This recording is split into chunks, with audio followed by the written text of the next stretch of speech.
ಈಶ್ವರಪ್ಪ ಅವರು ನಾನು ಕ್ಷಮೆ ಕೇಳೋದಿಲ್ಲ ಅನ್ನುವಂತ ಮಾತಾಡ್ತಿದ್ದಾರೆ ಸರ್. ಈಶ್ವರಪ್ಪ ಕ್ಷಮೆ ಕೇಳಿ ಅಂತ ನಾನು ಹೇಳ್ತಾ ಇದ್ದೀನಿ. ಅವ್ರು ಸೆಟ್ಲ್ಮೆಂಟ್ ಒನ್ ರೌಂಡ್ ಸೆಟ್ಲ್ಮೆಂಟ್ ಆಗಿದೆ.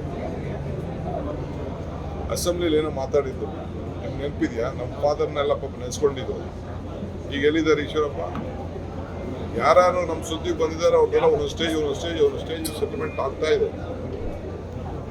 ನಾವೇನು ಈಶ್ವರಪ್ಪನ ಯಾವ ಸೆಟಲ್ಮೆಂಟ್ ಕೇಳಿ ಗುಂಡಿಗೆ ಕೊಲ್ತೀನಿ ಅಂತ ಬರಲಿ ಬಿಡಿ. ಡಿ ಕೆ ಸುರೇಶ್ ಈ ಗುಂಡಿಗೆ ಈಗೆಲ್ಲ ಎದುರೋ ಬ್ಲಡ್ ಅಲ್ಲ ಅದು.